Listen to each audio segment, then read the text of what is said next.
Salam saudara, selamat datang di Gibeon Church. Hari ini sebelum kita memuji menyembah Tuhan lebih lagi, seperti biasa kita akan membaca pertanyaan katekismus di minggu yang ke-29.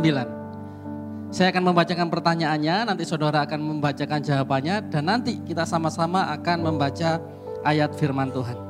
Pertanyaannya adalah, bagaimana kita dapat diselamatkan, saudara?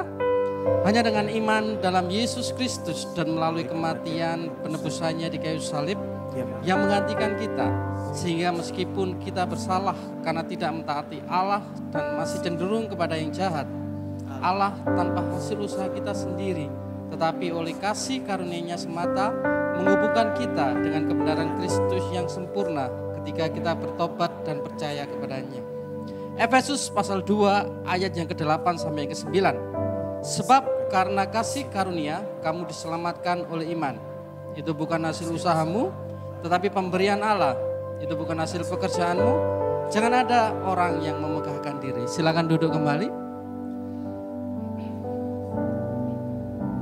Saudara, pertanyaannya bagaimana kita diselamatkan?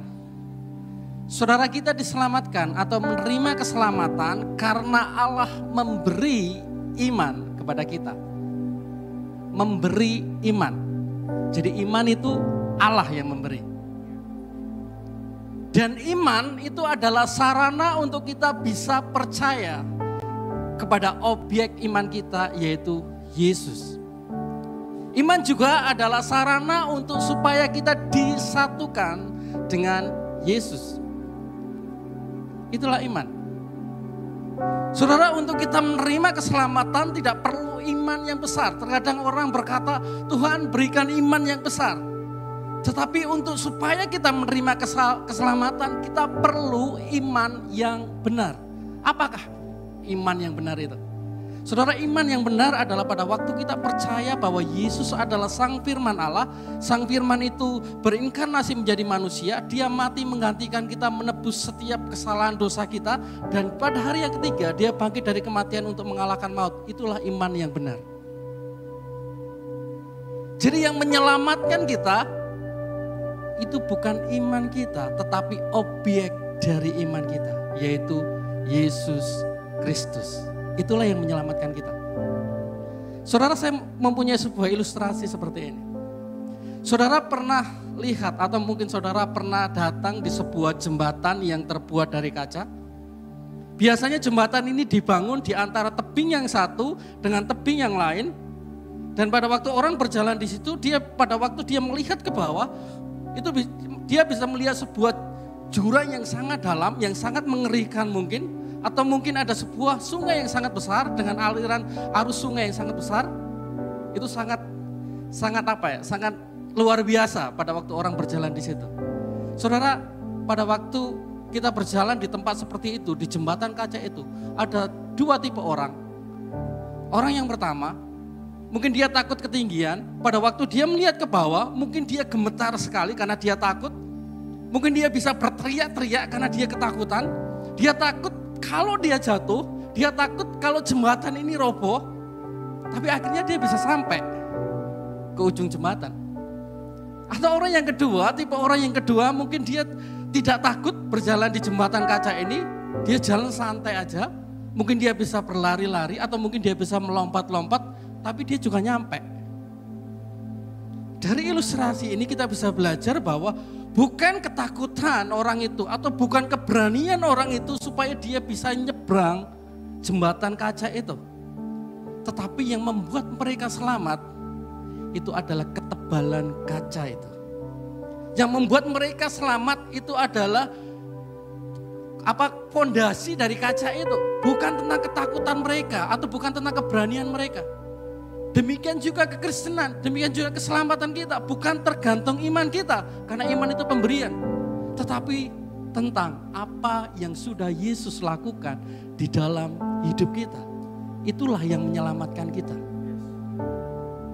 Dan juga iman, itu seperti kawat yang mengalirkan sumber daya. Jadi iman itu menyatukan kita, menghubungkan kita dengan Kristus. Sehingga pada waktu kita dihubungkan dengan Kristus, kebenarannya Kristus itu juga kebenaran kita. Jika kita dihubungkan dengan Kristus, kekudusannya Kristus itu menjadi kekudusannya kita. Itulah keselamatan yang diberikan Tuhan di dalam hidup kita. Iman itu adalah pemberian, iman itu adalah sarana bukan menyelamatkan kita, tetapi objek dari iman itu yaitu Yesus yang menyelamatkan kita. Dan iman itu menghubungkan kita dengan Kristus. Sehingga apa yang ada di dalam Kristus itu juga ada di dalam kita. Amin. Mari kita bangkit berdiri sama-sama. Mari hari ini saya beri waktu untuk kita semua. Kita bisa berdoa, kita bisa merenungkan karya Kristus, dan kita bisa minta ampun kepada Tuhan. Mungkin kita selama ini mendasarkan keselamatan kita dengan percaya Yesus plus perbuatan. Percaya Yesus plus ibadah. Percaya Yesus plus amal segala sesuatu. Mungkin kita hari ini bisa bertobat, minta ampun kepada Tuhan.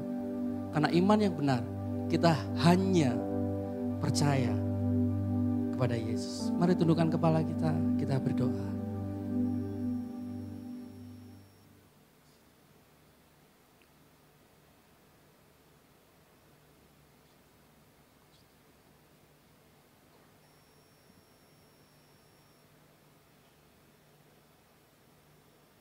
Terima kasih Tuhan buat karya-Mu yang menyelamatkan kami.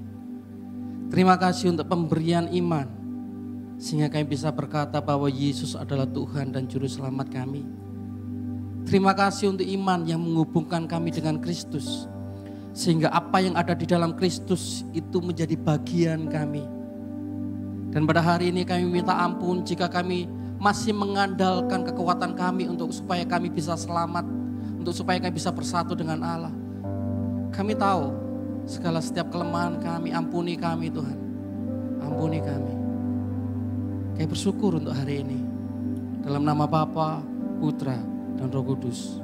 Haleluya.